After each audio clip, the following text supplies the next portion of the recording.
الحمدللہ، اور میں چاہتا ہوں کہ ہر شخص، ہر مسلمان کے دل میں یقین پیدا ہو۔ لیکن اس سے پہلے ایک اور دور ہے، وہ دور ہے کہ جس کو ہمارے اس زمانے میں آ کر دو طبقوں نے اس کے بارے میں اتنی غلط فہمیاں پیدا کی ہیں، اور اکثر ہمارے پڑھے لکھے بزوم خیش راسخ العقیدہ مسلمانوں کے اندر بھی دلوں میں نقب لگی ہوئی ہے۔ سمجھتے ہیں کہ ہم تو قادیانی نہیں ہیں، سمجھتے ہیں کہ ہم تو منکر حدیث نہیں ہیں، لیکن ان حدیثوں پر ان کا یقین نہیں ہے، حالانکہ یہ بخاری شریف کی روایات ہے، حالانکہ یہ مسلم شریف کی روایات ہے کہ اس سے پہلے ایک دور آنا ہے، مسلمانوں پر سخت عذاب کا دور آنا ہے، اور یہ عذاب جو ہے شدید ترین عذاب، اس کی جو سب سے اہم شخصیت ہے المسیح الدجال، یہودیوں کے ہاتھوں آئے گا، اور یہودیوں میں ایک شخص پیدا ہوگا، کھڑا ہوگا، جو مسیح ہونے کا دعویٰ کرے گا، المسیح الدجال۔ دجال کہتے ہیں فریبی کو، دجل فریب کو کہتے ہیں، جو فریب سے اپنے آپ کو مسیح کہلوائے گا کہ میں مسیح ہوں۔ اس کی وجہ کیا ہے کہ یہودیوں کے ہاں یہ روایت موجود تھی کہ ہمارا ایک سیویئر آئے گا، ہمارا ایک نجات دہندہ آئے گا، جو ہمیں پھر دنیا کے اندر غلبہ دلوائے گا، اور ہماری جو پرومسڈ لینڈ ہے وہ پوری کی پوری ہمیں دلوا دے گا۔ وہ جو گریٹر اسرائیل کا نقشہ انہوں نے بنا رکھا ہے، یہ ان کے پرومسڈ لینڈ ہے، خوابوں کی سرزمین ہے۔ اچھا، وہ تو حضرت مسیح آئے تھے علیہ الصلوۃ والسلام، وہ تو آ گئے، انہوں نے مانا نہیں۔ جب مانا نہیں، انہیں تو مرتد قرار دیا، جادوگر قرار دیا، بازیگر قرار دیا، واجب القتل قرار دیا، اور اپنے بس پڑتے تو سولی پر چڑھائی دیا۔ وہ تو اللہ نے جو کیا وہ ایک علیحدہ مسئلہ ہے۔ اب وہ جگہ تو خالی ہے، جو آپ کہتے ہیں نا کہ کوئی ویکینسی ہے موجود، پوزیشن از ویکنٹ، ابھی وہ منتظر ہیں ایک مسیحا کے کہ ہمارا اصل مسیح آنے والا ہے۔ وہ ان کا کوئی لیڈر کھڑا ہوگا جو اس دعوے کے ساتھ کھڑا ہوگا کہ اب میں اس مہم کو شروع کرتا ہوں کہ جس سے وہ جو گریٹر اسرائیل ہے، پوری عظیم تر اسرائیل وجود میں لاؤں گا۔ دیر کیا لگتی ہے، کوئی وزیر اعظم جو بھی ہو اسرائیل کا کھڑا ہو جائے ڈٹ کر کہ ٹھیک ہے وی ڈکلیئر وار، اور ہم تو یہ علاقے اب لے کر رہیں گے۔ جس کو کہ اس نے بھی کہا ہے، یہ جو اس وقت ہے ریبین جو ہے، اس کے بارے میں خیال یہ ہوا تھا کہ جب یہ وزیر اعظم بنا اسرائیل کا کہ یہ بڑا ماڈریٹ ہے، بہت ایسا ہے ویسا ہے، اور اس نے وہ امریکن سے اپنا وہ 10 بلین کا جو لون لینا چاہتے تھے اس کو اوکے کرانے کے لیے کچھ دنوں کے لیے نئی سیٹلمنٹس کی تعمیر کا کام بھی سسپینڈ کر دیا، تو بڑی امیدیں ہو گئیں، چلو جی ایک پروسیس آف جو پیس ٹاکس شروع ہو جائیں اور یہ ہو جائے۔ لیکن سب ثابت ہو چکا ہے، اسی زمانے میں وہ گیا اپنے فوجی ہیڈ کوارٹر میں، اور جا کر وہاں پہ اپنے فوجی آفیسرز کی وہ جو اب لوگوں میں تشویش ہو گئی ہوگی کہ ہم کس خواب کو دیکھ رہے ہیں اور یہ شخص کدھر چلنے لگ گیا ہے، تو جا کر کہا، اور رپورٹ ہوئی ہے خبر، اس نے کہا یہ نہ سمجھو کہ گریٹر اسرائیل کو میں نے چھوڑ دیا ہے، اس کا نقشہ تو میرے دل پر کندہ ہے، اور میں منتظر ہوں وہ وقت آئے کہ ہم وہ گریٹر اسرائیل قائم کریں۔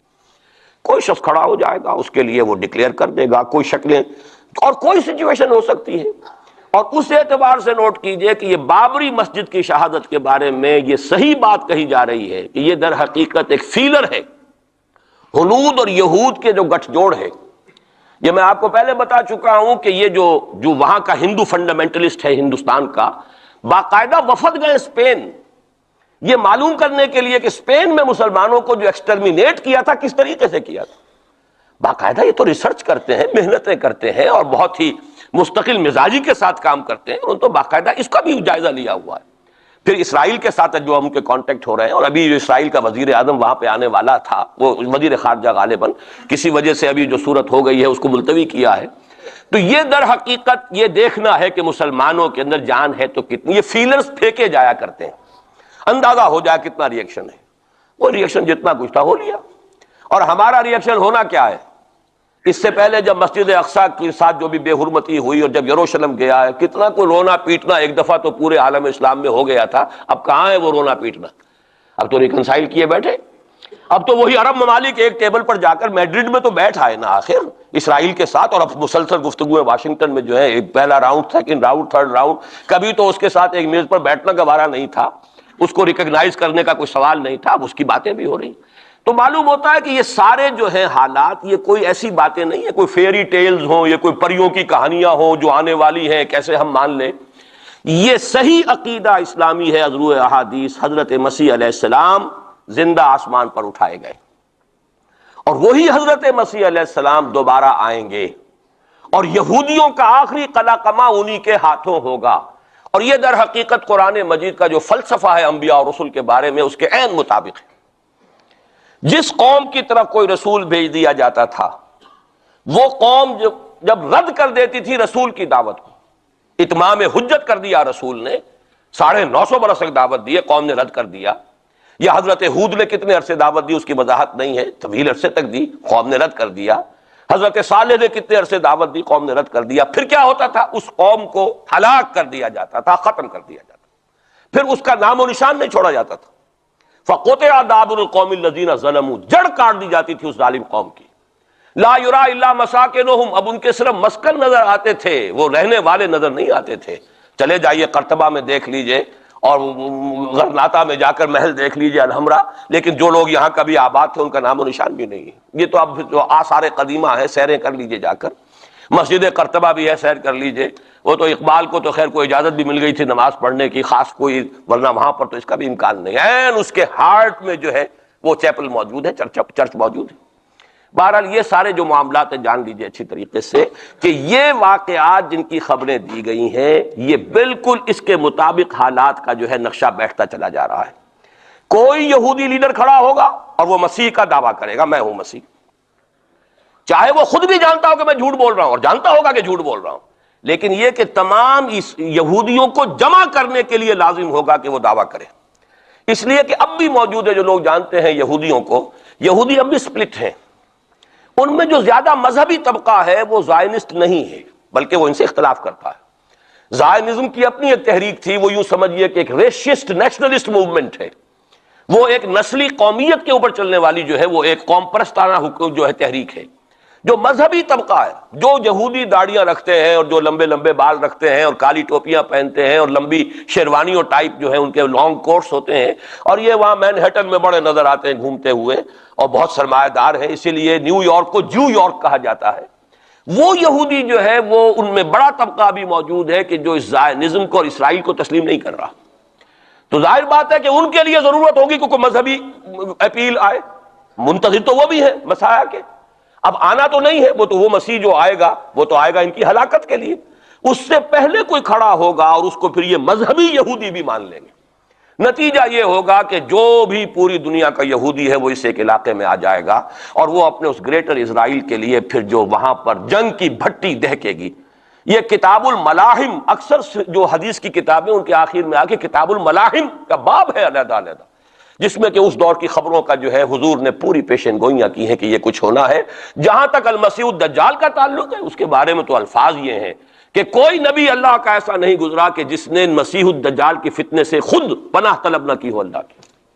خود حضور کی جو دعائیں ہیں معصورہ، اس میں ہے وہ اعوذ بک من فتنۃ المسیح الدجال، اے اللہ میں تیری پناہ طلب کرتا ہوں فتنۃ مسیح الدجال سے۔ وہ فتنہ اب سر پر آیا ہوا ہے، یہ چند سالوں کی بات ہے، اور اکثر و بیشتر کچھ اور حوالوں سے بھی، وہ نوسٹروڈیمس کے حوالے سے ہو یا کسی اور کے حوالے سے ہو، پیشین گوئیاں وغیرہ، دنیا میں اس وقت پوری اس فضا کے اندر جو مذہبی فضا ہے یورپ کی، وہ بھی بہت پریگننٹ ہے اس حوالے سے کہ یہ پیشین گوئیاں اور اس طرح کی خبریں اور اس طرح کی آمد۔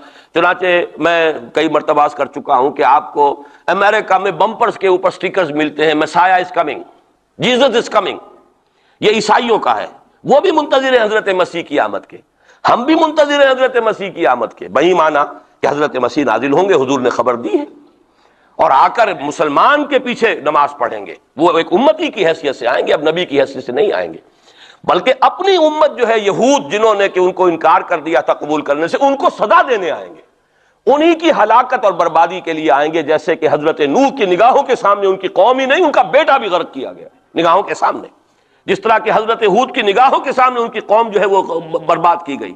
اسی طریقے سے اللہ کا یہ قانون رہا ہے کہ جس قوم کی طرف رسول بھیج دیا، اس قوم نے اگر رد کر دیا دعوت کو، اس قوم کو اسی رسول کے سامنے ہلاک کیا گیا، تاکہ نظر آ جائے کہ یہ تمہارے جو مجرم ہیں یہ کیفر کردار کو پہنچ گئے۔ یہ ہے معاملہ کہ جو یہودیوں کے ساتھ بعد میں پیش آنا ہے، اس کے بعد تو پھر وہ اسلام کے غلبے کا دور آ جائے گا، لیکن اس سے پہلے مسلمانوں پر شدید ترین عذاب کا دور آ رہا ہے، اور یہ خبریں جو ہیں یہ بھی احادیث میں۔ اسی لیے میں نے کہا تھا کہ موجودہ حالات اور امیڈیٹ فیوچر بہت ڈارک ہے، بہت گلومی ہے مسلمانوں کے لیے۔ البتہ مسلمانوں میں اور مسلمانوں میں ایک فرق ہے، یہ اس کو نوٹ، یہ میں ساری باتیں جو کہہ رہا ہوں محکمات قرآنی کی بنیاد پر کہہ رہا ہوں۔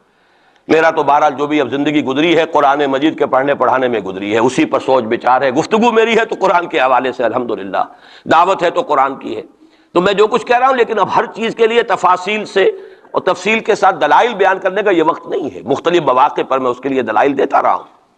لیکن نوٹ کر لیجئے، میں نے اسی مسجد میں ایک دفعہ ہیومن جیوگرافی کا لفظ استعمال کیا تھا کہ یہ جو تاریخ انسانی ایک جغرافیہ بھی ہے، تقریباً 600 کروڑ دنیا میں اس وقت حضرت آدم کی نسل آباد ہے، ان میں سے 1/5 1 ارب سے زائد ہے، 120 کروڑ کے لگ بھگ ہیں مسلمان، ان سے دگنے ہیں عیسائی حضرت مسیح علیہ السلام کے نام لیوا، باقی جو ہے وہ پھر بقیہ ہیں، ہندو ہیں، بدھ ہیں، یہ ہیں وہ ہیں، لیکن یہ سمجھ لیجئے کہ یہ ہے ہمارا اس وقت ہیومن جیوگرافی کا ایک معاملہ۔ یہ جو 120 کروڑ کے قریب مسلمان ہے، کلمہ گو ہے، محمد کا امتی ہے صلی اللہ علیہ وسلم، اب اس کے 2 حصے کر لیجئے۔ 20 کروڑ کے لگ بھگ ہے عرب، اور عرب سے مراد ہے جن کی اس وقت مادری زبان عربی ہے، جو عربی بولتے ہیں، عربی سمجھتے ہیں، عربی ان کی زبان۔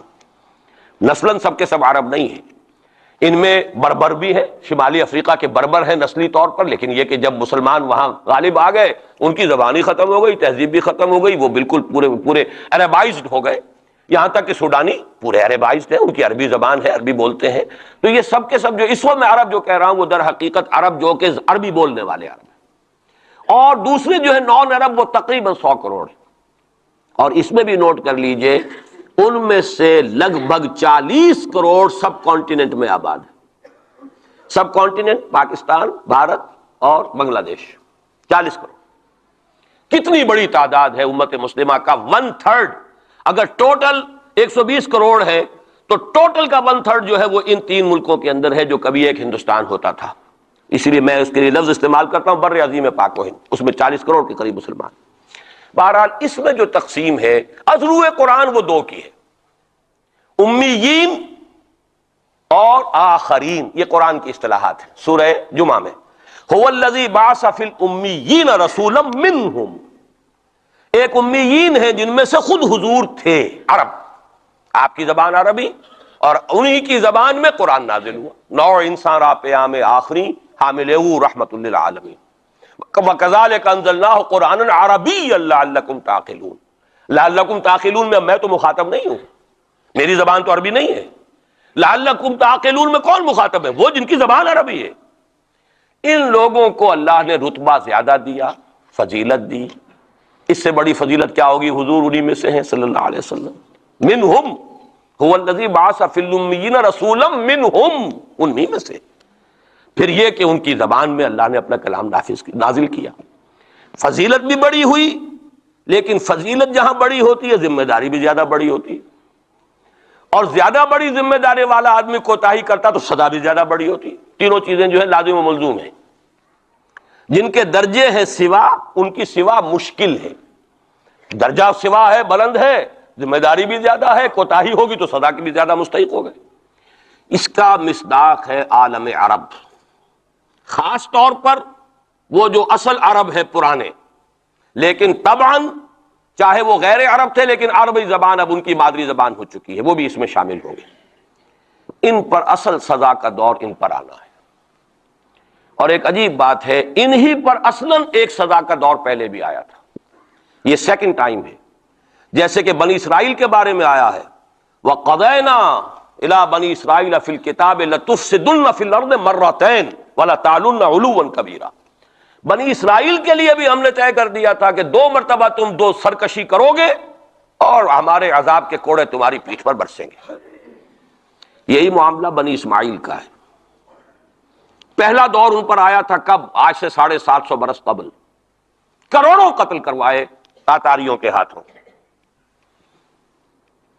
ان کی حکومت ختم، آخری خلیفہ بنی عباس اس کو نکال کر محل سے اور جانور کی ایک کھال کے اندر لپیٹ کر، اور تاتاریوں نے اپنے گھوڑوں کے سموں تلے کچل دی، ختم۔ اور پھر انہی تاتاریوں کو اسلام کی توفیق دے دی، اسلام کا جھنڈا ان کے ہاتھ میں تھما دیا ہے، آیا فتنہ تاتار کے افسانے سے پاسماں مل گئے کعبے کو صنم خانے سے۔ اس کے بعد کچھ عرصے رہا معاملہ ہسپانیہ میں عربوں کا، آج سے 500 برس قبل وہ بھی ختم ہو گیا۔ تو عربوں پر ایک دور تو وہ آ چکا، لیکن وہ دور ایکسٹرمینیشن کا نہیں تھا، وہ دور کاہے کا تھا معزول کر دیے گئے. امت کی جو قیادت تھی وہ غیر عرب کو منتقل ہو گئی. ترک کون تھے؟ غیر عرب. ترکوں ہی کے اندر سے یہ چار جو ہے یہ سٹاکس نکلے ہیں. ایک سٹاک ایک ہے، چار اس میں سے آپ کہہ لیجئے کہ مختلف اس کی شاخیں ہیں. ترکان تیموری ہندوستان میں آ گئے، ترکان صفوی ایران میں آ گئے، ترکان سلجوقی مڈل ایسٹ میں رہے بہت عرصے تک، اور پھر ترکان عثمانی کا تو کہنا ہی کیا ہے. وہ تو گویا کہ جو وہ رومن امپائر تھی اس کا جانشین جو بنا ہے وہ در حقیقت اس کے بعد وہ تو آل عثمان کی حکومت ہے. ترکان عثمانی، یہ عثمان حضرت عثمان نہیں ہے رضی اللہ تعالیٰ عنہ، یہ ایک تاتاری سردار ہے عثمان جن کی اولاد ہے جس کو آپ آٹومان ٹرکس کہتے ہیں. اور یہ پھر سلطنت جو ہے آٹومان، گریٹ آٹومان کنگڈم، جو کہ اب ختم ہوئی ہے اس صدی میں. پہلی یہ جو صدی ہے اس کی ابتدا میں پہلی جنگ عظیم کے بعد اس کا خاتمہ ہوا ہے. اس کا بس صرف ایک سمجھیے کہ نشان ترکی کی شکل میں رہ گیا ہے، باقی وہ گریٹ امپائر جو تھی ختم ہوئی. اسی کے ریمیننٹس بوسنیا میں بیٹھے ہوئے ہیں جن کے اوپر اس وقت ظلم ہو رہا ہے. انہی کے جیورجیا میں بیٹھے ہوئے. جیورجینز تو ہیں بھی اصل میں ٹرک، نسلن ٹرک ہیں. بوسنینز جو ہے ٹرکس نہیں ہیں، لیکن یہ اسی زمانے میں اسلام لائے تھے جبکہ یہاں پر آل عثمان کی حکومت قائم ہوئی تھی اور پورا مشرقی یورپ جو ہے وہ ترکان عثمانی کے زیر نگین تھا. بہرحال یہ ایک سزا کا دور جو ہے وہ تو آ چکا، دوسری سزا اور سختر سزا کا دور اب آ رہا ہے. اس کا آغاز گلف وار سے ہو چکا ہے. جیسا کہ میں نے عرض کیا ٹائم ٹیبل کوئی نہیں دیا جا سکتا، خبریں موجود ہیں اس کے بعد یہ ہونا ہے، یہ ہونا ہے، یہ ہونا ہے. اور 8 اقساط میں ہم ندائے خلافت میں وہ مضمون شائع کر چکے ہیں جس میں احادیث میں زیادہ تر سنن ابی داؤد کی روایات ہیں، بڑی تفصیل موجود ہے. اور یہ ہے مجھے بھی پسند نہیں، آپ کو بھی پسند نہیں، اور پسند نہ ہونے کی وجہ سے زبان پر ہم نہیں لاتے، اسی وجہ سے لوگ جو ہے ناواقف ہیں. یہ سارے ممالک حدیث میں موجود ہے کہ مسلمانوں کے ہاتھوں سے نکل جائیں گے جنہیں یہودی گریٹر اسرائیل میں شامل کرتے ہیں. شام سارا، عراق سارا، مصر کا ڈیلٹا جتنا علاقہ زرخیز ہے اس کا جو بھی اچھا علاقہ ہے سارا، شمالی حجاز کا علاقہ سارا، یہاں تک کہ حدیث میں تو آتا ہے کہ مدینے کے دروازوں تک پہنچ جائیں گے لیکن مدینے میں داخل نہیں ہو سکیں گے. اللہ تعالیٰ خصوصی حفاظت فرمائے گا. لیکن یہ کہ مدینے کے دروازے، اب مدینے سے اوپر کتنا حجاز کا علاقہ ہے، عرب کا، سعودی عرب کا، ترکی کا بھی مشرقی علاقہ جو ہے یہ سارا موجود ہے، احادیث کے اندر موجود ہے. تو یہ بڑی تلخ بھٹی آنے والی ہے. لیکن دوسری بات جو میں عرض کرتا رہا ہوں اب اس کے حوالے سے آئیے اس روح عرضی پر. اچھا یہ بات بھی سامنے رکھ لیجئے، یہ کیوں ہے سزا؟ سزا اس لیے ہے کہ ہم نے اسلام سے بے وفائی کی. سیدھی بات ہے. اللہ کو تو نہ ہم سے کوئی دشمنی ہے نہ ہمارے دشمنوں سے کوئی اس کی دوستی ہے، معاذ اللہ ثم معاذ اللہ. اس کی دوستی کہاں، کفار سے کہاں ہوگی؟ نبوکدنضر کے ہاتھوں بنی اسرائیل کو پٹوایا تھا اگر، تو کیا نبوکدنضر سے دوستی تھی اللہ کی؟ اور کیا اسرائیلیوں سے اور یہودیوں سے کوئی دشمنی تھی؟ ان کو تو غرہ یہ تھا کہ نحن ابناء اللہ واحباہ، ہم تو اللہ کے بیٹوں کے مانند ہیں، ہمیں تو آگ بھی نہیں چھو سکتی. لن تمسنا النار الا ایاما معدودات، آئے گی بھی تو چند دن کے لیے چھوئے گی، ہمیں فوراً نکال لے گا اللہ. ہم تو اس کے بیٹوں کے مانند ہیں، چہیتے ہیں، ابراہیم کی نسل سے ہیں. ہم سب محمد کی نسل سے نہیں ہیں صلی اللہ علیہ وسلم. وہ تو صرف سادات جو بھی ہے، سچے سادات ہیں یا بنے ہوئے سادات ہیں، وہی دعویٰ کر سکتے ہیں نا کہ وہ حضور کی نسل. اور وہ بھی نسل کیا ہے، حضور کی تو نہیں ہے، وہ تو حضرت علی کی نسل ہے. نسل بیٹی سے تو چلتی نہیں ہے، وہ تو بیٹے سے چلتی ہے. حضور صلی اللہ علیہ وسلم کی اصل نسل جو ہے وہ تو اللہ تعالیٰ نے چلائی نہیں، وہ تو حضرت ابراہیم کا بھی انتقال ہوا ہے، اور اس کی اپنی جگہ پر ایک حکمت ہے، وہ اس وقت میرا موضوع نہیں ہے. تو ہم تو نسل نہیں ہے محمد کی صلی اللہ علیہ وسلم، کم سے کم میں تو نہیں ہوں. لیکن وہ یہودی تو کہتے ہیں ہم ابراہیم کی نسل ہیں سب کے سب. تو انہیں تو یہ غرہ ہونا جو ہے یعنی معلوم ہوتا ہے کہ وزن ہے ان کی بات میں. نحن ابناء اللہ واحباہ، وہ ابراہیم جسے خلیل اللہ قرار دے رہا ہے اللہ تعالیٰ، میرا خلیل ہے. واتخذ اللہ ابراہیم خلیلا، جسے امام الناس قرار دے رہا ہے، انی جاعلک للناس اماما، جو ابو الانبیاء ہے، جس کی نسل میں سینکڑوں نبی آ گئے. اس کی جب ہم اس کی اولاد ہیں تو اللہ کے ہاں ہمارے ساتھ تو پریفرنشل ٹریٹمنٹ ہوگا. یہ ان کو غرہ تھا، یہی ہمیں. لیکن جان لیجئے جب انہیں پٹوایا، جب قرآن مجید نے کہا فَلِمَ يُعَذِّبُكُم بِذُنُوبِكُم، ایسا ہی تمہارا غرہ ہے، تم اللہ کے چہیتے ہو تو اللہ تمہیں کیوں سزائیں دیتا رہا ہے؟ نبوکدنضر سے کیوں پٹوایا، رومن سے کیوں پٹوایا، اس صدی میں جرمنوں سے کیوں پٹوایا، لاکھوں کی تعداد کے اندر. معلوم ہوا کہ اللہ کا معاملہ جس قوم سے بھی ہے کووننٹ ہے، وہ میثاق ہے ہمارا اللہ کے ساتھ. میثاق قرآن ہے ہمارا، ان کا میثاق تورات تھی. پکڑو اس کو، خذوا ما آتیناکم بقوۃ، پکڑو اس کو مضبوطی کے ساتھ جو ہم نے تمہیں دیا ہے. اگر اس سے بے وفائی کرو گے تو ہم سے کوئی تعلق نہیں. بلکہ تم مجرم ہو گئے اصل. باقی لوگوں کے پاس تو کتاب ہے نہیں، شریعت ہے نہیں، دین ہے نہیں، ان کو تو پہنچانا تمہارے ذمہ تھا. تم تو ان کو کیا پہنچاتے، خود اس سے بے وفائی کر بیٹھے ہو. لہذا ساری دنیا کی گمراہی کی ذمہ داری بھی تمہارے کندھوں پر ہے. یہ ہے وہ جرم جس کی بنا پر سزا ملے گی. سزا کے مستحق ہیں ہم، اور ہم میں سب سے بڑھ کر عرب ہیں جن کی مادری زبان عربی ہے، جن کو صرف نحو پڑھنے کی ضرورت نہیں قرآن سمجھنے کے لیے. وہ تو از دل خیزت بر دل ریزت، براہ راست کمیونیکیشن قرآن سے ہو رہی ہے. وہ بے وفائی کریں تو ظاہر بات ہے مہا مجرم وہ ہیں. لیکن پھر غیر عرب مسلمانوں میں اس وقت روئے ارضی پر سب سے بڑی مجرم قوم 10 کروڑ مغربی پاکستانی. یہ میں ڈنکے کی چوٹ کہہ رہا ہوں اور بہت عرصے سے کہہ رہا ہوں، اس لیے کہ ہم وہ لوگ ہیں کہ جنہوں نے اسلام کے نام پر ملک بنایا. کوئی ملک دوسرا دنیا میں اس وقت اسلام کے نام پر نہیں بنا.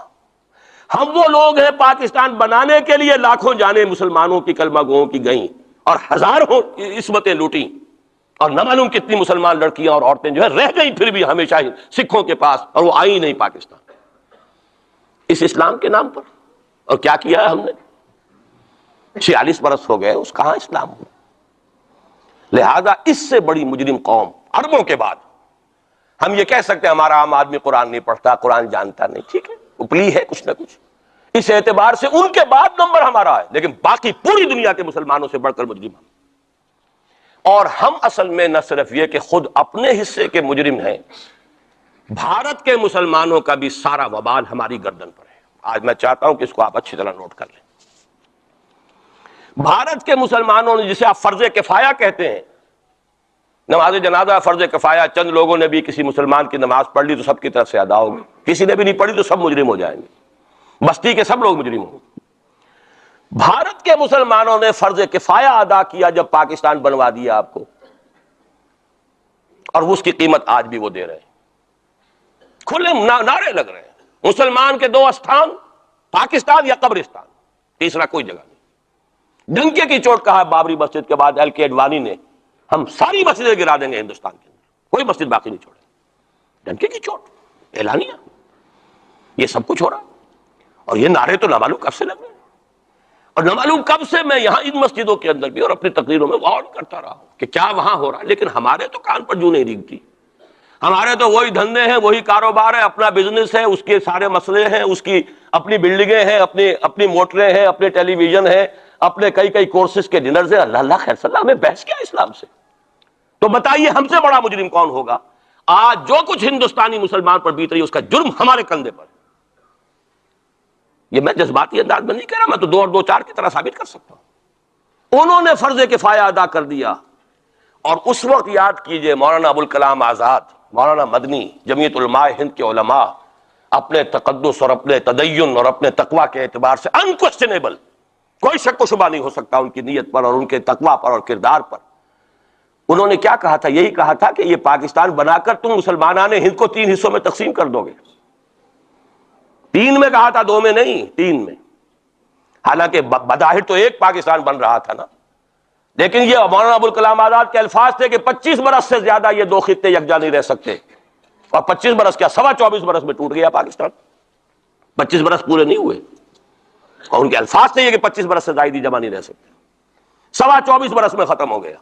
16 دسمبر 1970 کو پاکستان ختم ہو گیا. ہو گیا کہ نہیں ہو؟ 71 کو.